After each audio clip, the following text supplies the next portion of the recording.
Always fight your sin, but accept that eventually you will always succumb and have to realign yourself back with source. This is gonna be one of the most important videos that I've made on this channel. This is a recent download / revelation that I got that is going to give you a better understanding of yourself and your sin and your vessel as you go through this life on earth on a day-to-day basis. So I'm gonna give you an allegory to describe you and what you're going through. You have 3 aspects of you and kind of a 4th, which is your path. Your path is your purpose. Okay, so the path is, you're a car that's going down the road, which is towards your purpose.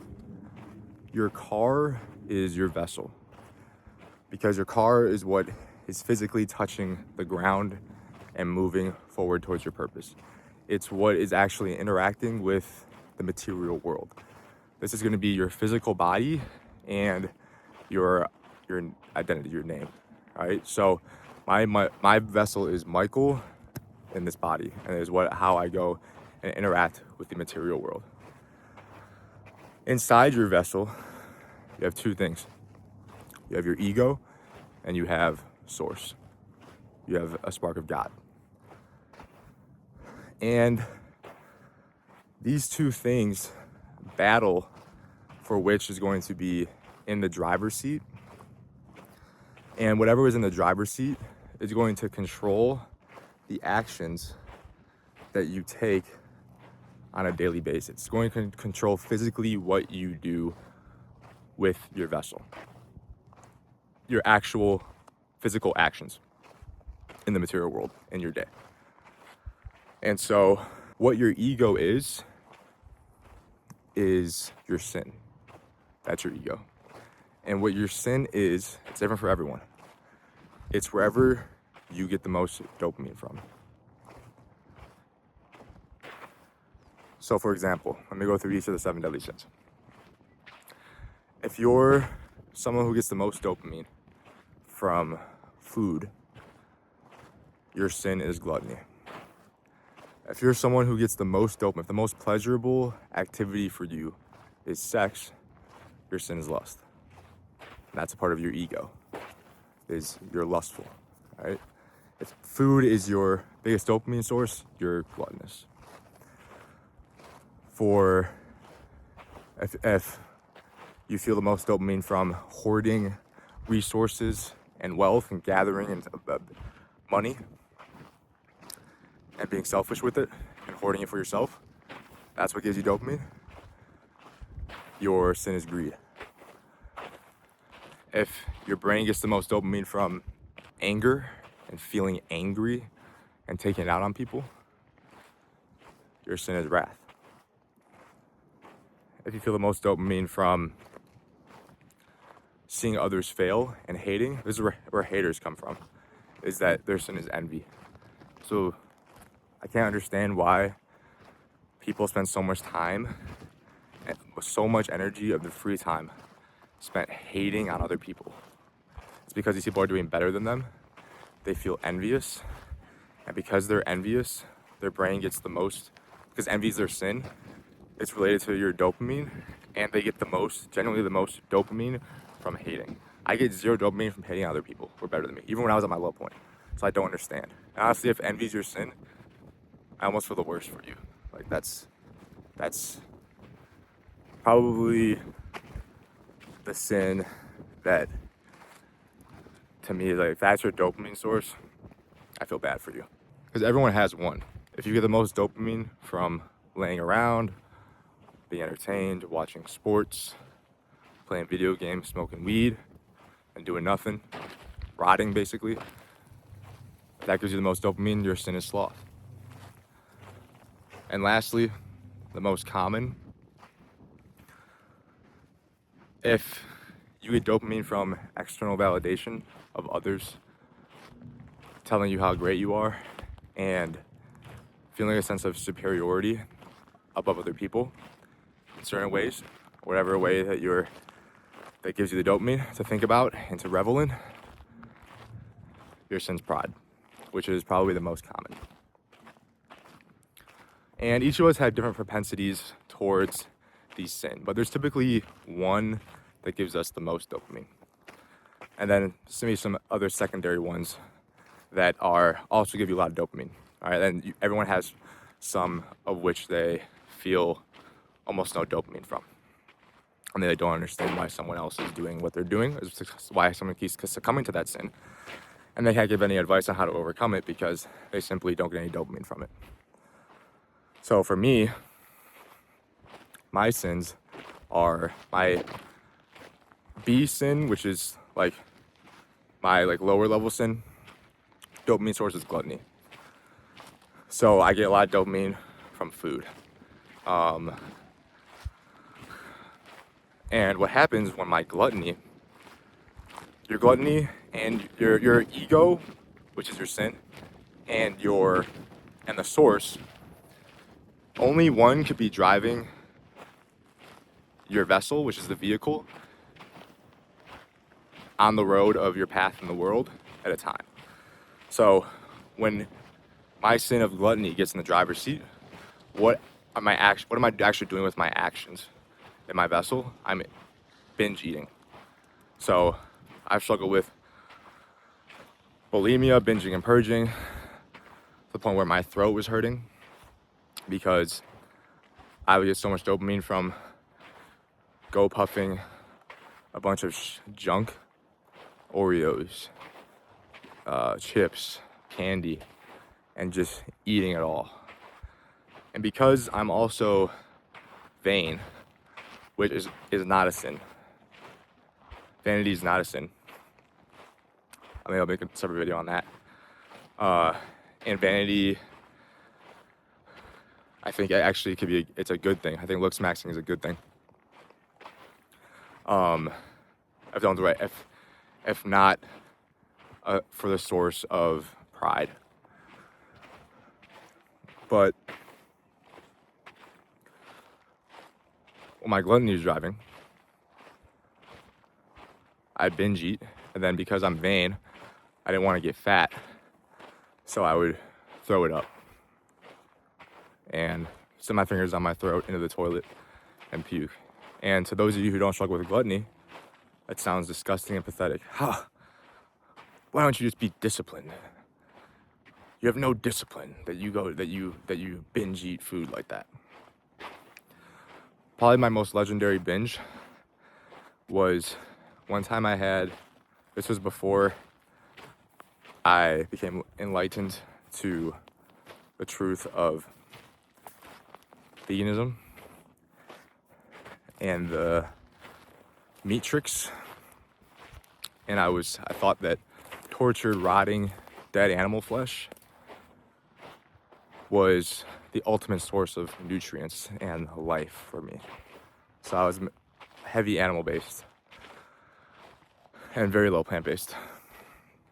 But I ate a lot of carbs. That was like potatoes and stuff.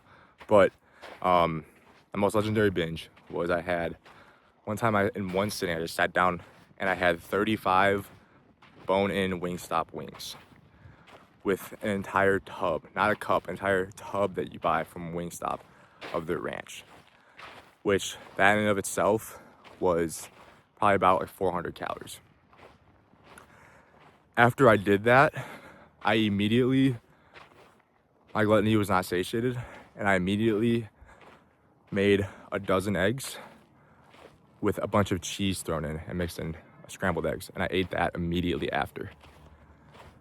I then laid in bed, sick to my stomach. I didn't want to throw up.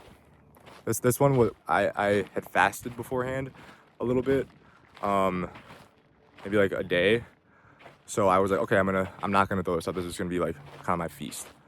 But because I ate so much, I was in such discomfort that I had to throw it up just to ease my discomfort. But it was after an hour after I had finished eating it. So that's my part 2 sin. My main sin, my main dopamine source is lust, which means that I get the most dopamine from lusting and sex over anything else in life. And what this, first off, back to gluttony. Basically, my gluttony is pretty much handled now because of the miracle invention of GLP-1 medication, which is Ozempic, right? And I take retatrutide, which is it's a more advanced version of it, and it pretty much just turns off gluttony. So like, I'm taking it, I just like don't think about food. I can cut, be in a calorie deficit, and without even thinking about it. I only started taking the GLP-1s within the past little over a year, but I have like MMA fights in which I was like shredded, and what I did for that was I just like really did a lot of fasting. I would do intense intermittent fasting. Like not go all day without eating, eat a little bit before I train MMA, like a couple hours before, a small meal, and then big feast afterwards, and it would still keep me like in a calorie deficit. And then I would do like extended fast too, because the fasting, my gluttony is activated once I start eating, I can't stop. So I had to hack myself in that way, but it was still like difficult because it's better to, I think it's better for your energy to like be eating like fruit and stuff throughout the day for consistent like energy, optimal energy. But once I start eating, I would. So now with the GLP-1, it turns off my gluttony to where it's just like I can eat like someone who doesn't struggle with gluttony and just like be conscious of what I choose in my body. But sometimes I don't. Even I was today I was on, or I flew with my brother, and we were like we're gonna fast until we get to where we're going here in the desert, because there's gonna be a big, beautiful vegan feast when we get here. And then, but when I when we were waiting for our flight and a layover, I went to the store to get an energy drink because I was sleep deprived and I needed to push through till the end of the day. So I got a little caffeine, which I use as a tool. At the moment I needed it because I was so sleep deprived, I needed it to function. I was about to go be like social and stuff. I meet a bunch of new people. But I bought this pack of these like sugar-free, probably sucralose, but it was like maybe like 15 grams, 20 grams of sugar in the whole pack of these like watermelon sour gummy candy. And I felt ashamed because your sin is shameful for other people to know your sin. So I was like hiding it from my brother. We had like, my seat was like slightly separate from him on the plane. So I had it in my pocket until I was on the plane, and he like wasn't like seeing me. And I like sneakily ate it because I didn't want him to see because I was ashamed. But I'm a rotten human, and you can't escape your ego because this is just the way of this world. Our egos we're trapped in our egos in this world. And so move on back to lust. Lust is my main sin. That's where I got the most dopamine from. And because I understand that lust is my sin, and I accept it, and I understand that it's like we feel like, oh, I must be, in order to be most Christ, I have to be like lust, like without lust, right? I have to be only source, right? And we want to like reject, oh no, like I preach semen retention so much on my channel. I preach not watching porn because that is source telling you. But me, Michael the ego, I'm lustful. I am. That's my source of dopamine. And so even though I tell you, my advice to you guys is just, I can't lie and tell you that I've overcome lust, because I haven't, and the message of this video is that I never will, because I will never fully escape my ego, which is your sin, which is your highest dopamine source. But because I accept my sin, I'm able to set up parameters through source objectively to make it so lust gets in the driver's seat as little as possible. All right. So semen retention. I would put a video on my channel, how to go on an XR streak. So it's everything in that video. Basically, stay busy, deflect lust in your mind. I have to constantly do that on a day-to-day basis. Around my phone, lust is always tempting. But I do fairly well at, compared to the average person who doesn't accept their lust, doesn't accept the lust as a problem. So they are jerking off and masturbating every single day. Me, depends on I would say the average amount of times that lust gets into the driver's seat is probably like once, probably like this year. It's different, like it's varied. I've gone on like 90-day SR streaks, pure, totally pure, no lusting. But it was always like a fight during the streaks. Like it was always a full effort to avoid the lust. Some people, they naturally are not lustful. And I would say average this year is probably like 3 weeks.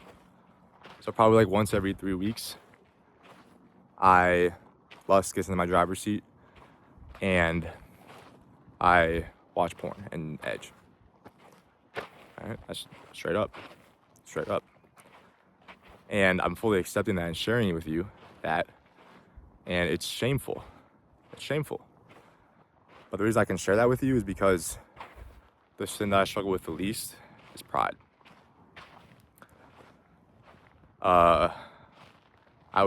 I've never, ever had even a twinge of pride. I don't have no advice on how to escape pride. I was just born that way. It's probably the sin I struggle with the least. And that's why I can come and share this with you and lay out to you my sins and admit them, even though they're shameful. Because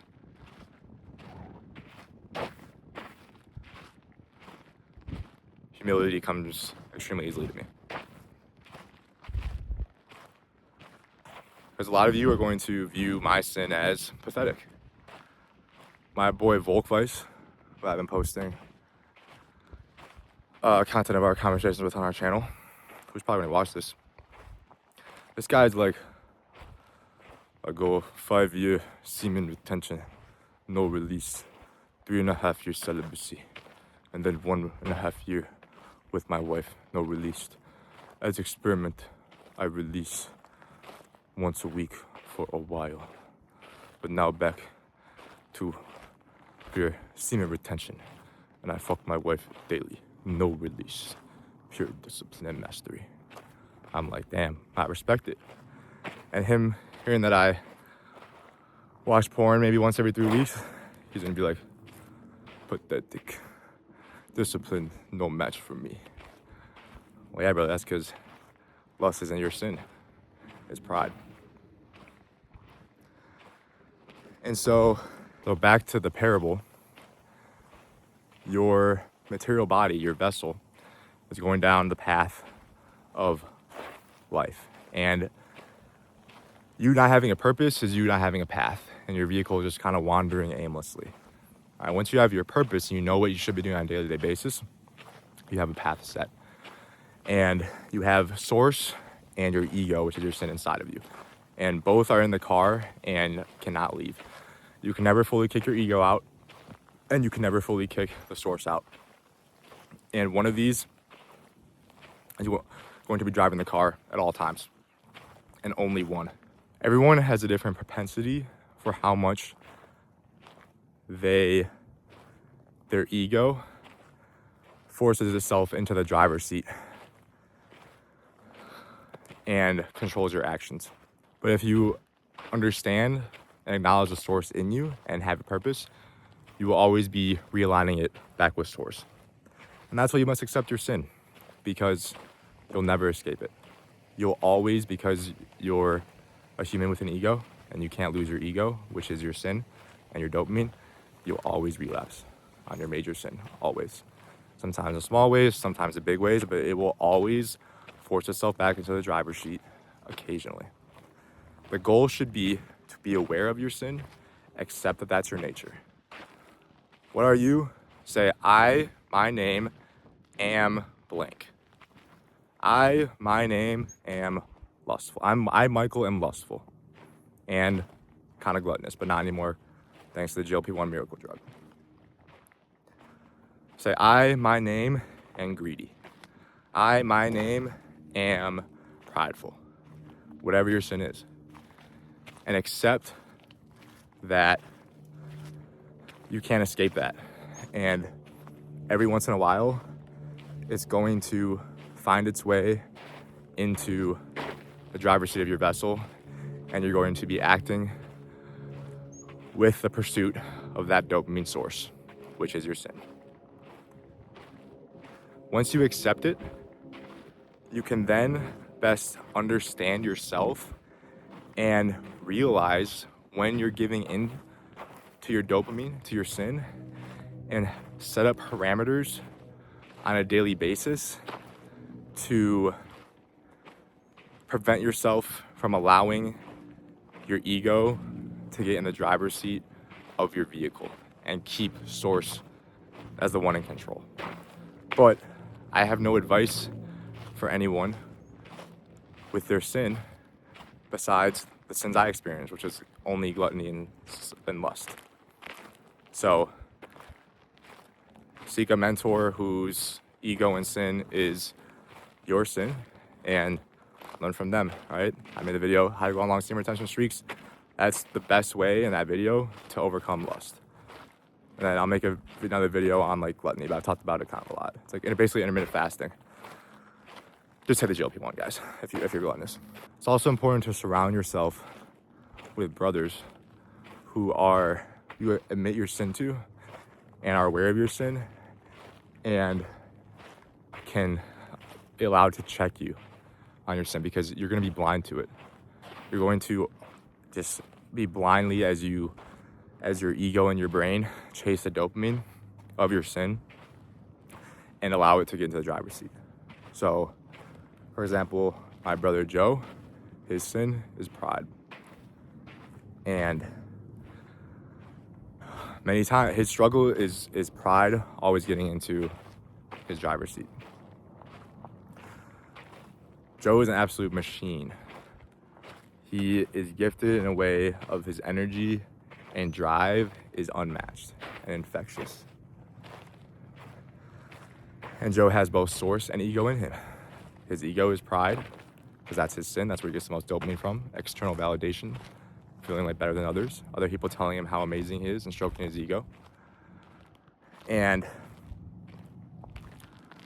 then he has source, which is in there as well. With Joe, his engine that he has in his vessel is so insanely stronger than almost anyone else that the source attaches a message to his pride, which is what he posts on social media. And he always realigns himself back with source, but he'll go through phases where at the root, the real reason why he's posting on social media is pride and to get external validation from others. But it's a beautiful relationship as brothers because I am prideless, and so I'm able to check his pride when he becomes blind to it and realign him back with source. And he has a way more impressive engine than mine, and that's why we've realized that he is going to do the short form in Instagram and go viral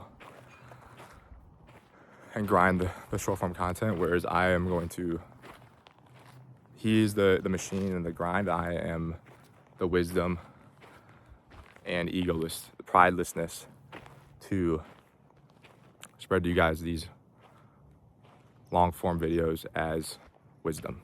But now Joe fully understands and accepts his pride.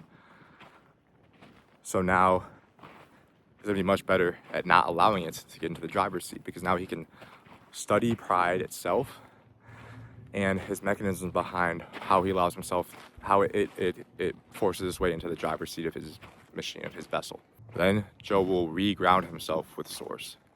He'll be able to consciously push pride to the back, realign himself with source, and have the driver of his actions, which is him posting on social media, be directly from source. And you guys will probably, if you guys watch closely, you'll be able to tell in his content which one he's operating from, even though it's the same message attached to what he's doing. And now that he has accepted his sin, basically just yesterday, he will now better be able to not let his sin get in the driver's seat and have source operate his insane gifted engine in his vehicle, and it will be a beautiful thing. But pride will always seep back in, no matter how much he does. He'll always seep back in occasionally, and he'll relapse on it. The goal is for him to understand himself and set his vessel up in a way that has barriers and makes it as tough as possible for sin to get through, even though it always eventually will. Make it as hard as possible so that it happens as little as possible. So he'll have his own version of my video on how to go on long semen retention streaks. His own version of how best to avoid pride. If I had full control right now, I would go on a semen retention streak until I'm ready. I want to have a child. Am I going to do that? I know I'm absolutely not going to do that. But if I didn't have an ego, I was operating on pure source, I would. Unfortunately, I do have an ego, which is my sin, which is lust. And I can only do my best to put it off at bay as long as I can until it forces itself back into the driver's seat, because I'm a man. I'm a human.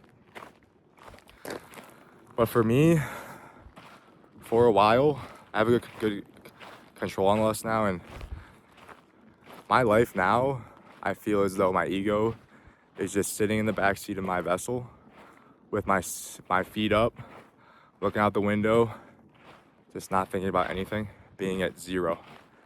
And source is just drive my vessel alone. And I feel like I've been like that for a while. The only time that I'll become on a line of source is when lust climbs out of my ego and wrangles its way up to the driver's seat, and source is like, oh my God, come on, really? And then a whole day is wasted indulging in lust instead of source using my vessel for the purpose. But there's usually only one day, and then I yank lust back, and my ego back into the trunk or the back seat with my feet kicked back, staring out the window, not even thinking, and just allow source to act through my vessel. And that is my default state lately, and it's been that way for a long time, like I said. So for you guys, what you need to do is accept your sin. Accept your sin. Accept that you will never escape it because you're trapped in this vessel, material vessel, that has an ego attached to it. And that ego is your favorite dopamine source, which is your sin, because sin is what gives us dopamine, and it's the motivator. I had one period of my life where I thought that I was being driven by pride because I was so vain and I was acting kind of like fake prideful, because I understood that women are attracted to cockiness and arrogance. But it wasn't pride in the driver's seat. The whole time I didn't feel better than anyone. I didn't feel like superior to anyone in any way. I was just obsessed with being accepted by the hive, which is women's collective consciousness as a species, which I just had an insane revelation on. I'll make a groundbreaking video on soon. I explain the hive. But I was obsessed with being accepted by the hive so that I could get access to sex and satisfy my lust. So I had the kind of this like bad boy, cocky kind of persona, but it was on purpose. Naturally, I'm very humble and not cocky. I was doing it on purpose in order to get access to sex to satisfy my lust. And the reason that I discovered most of the method was because I wanted women to accept me so I could get sex. So I researched, grinded hard on how to become the best version of myself possible. So that's why I did the fucking method. That's why I went myself from totally unattractive to women to being what I am now. And I was so driven by it. I did things that nobody else fucking even knows about. I was insecure about my physique because I felt like my physique was enough to be optimally accepted by women. Obsessed with gaining muscle and bodybuilding. I realized I didn't understand women, and it was causing me to lose attraction for me. I know what I was doing wrong, so I became obsessed with learning female psychology, which is basically understanding the hive. I felt like my penis size wasn't enough to have the type of fully, deeply satisfying sex and please women the way that I wanted to. So what did I fucking do? Grew my dick an inch of length and girth and permanent size increase. Who the fuck does that? Because I was so driven by lust that I did anything and everything that I could to do it. Even with MMA. At the root, when I was in my earlier journey with doing MMA, it was because I thought MMA would make women be attracted to me, which it definitely does boost for sure. And every man should do it if they're trying to. That's why it's part of the method. But once I became totally internally validated and I realized that I could get sex from women that I'm very attracted to basically whenever I want, lust then took a back seat. And since that point, it's been primarily source, probably for the past at least like 3 to 4 years, like probably 3 years, like really source, driving like 99% of the time. And then like lust just kind of like creeps in from the backseat occasionally. Source is like, come on, dog. Lust does its thing, and it sends it back until it comes back again for it's a pit stop. And then my vessel stops, goes down a different road, and then when lust is done and lets source take control again, my vessel comes back onto my path, which is my purpose. So you guys need to understand your vessels. Accept your sin. Understand it. Don't lie to yourself and say, no, I'm not. I'm not prideful. Right? Because it's shameful to say. You feel shame because you're just pointing out how much of a sinner you are and how you're so far from source as a human in this material body. Accept what your sin is. Be humble yourself about it, and learn and study your sin. And the best ways to make it so that your ego can get into the driver's seat as little as possible so that your source is operating through your vessel as much as possible. All right. For me now, other than when lust automatically comes up, because I've set up so many parameters and understanding lust, most of the time I just chill in the back seat of my vessel, not even thinking about shit. I'm at zero. I feel like I'm not even thinking about, it's not even me acting, it's just source acting through me now. And lust is always like trying to like get out every single day. Lust is trying to get out, right? Fantasizing. I'm just able to like not let it it kind of crawl a little bit out from the back seat, try to like grab, pull its way into the driver's seat, but then it's just like always like brush it off. Nope. But then it'll get through. So that's what you gotta do for yourself, guys. Right now, think about your lust, accept it. Say, I, who you are, am this. Then go and study your sin. Go and study your dopamine source. Go and study what triggers it. And set up parameters in your life, cognitively, and with awareness, in order to make it so your ego gets into the driver's seat of your vessel as little as possible, so that source can emanate through you and accomplish what the purpose source has for your vessel in this material world.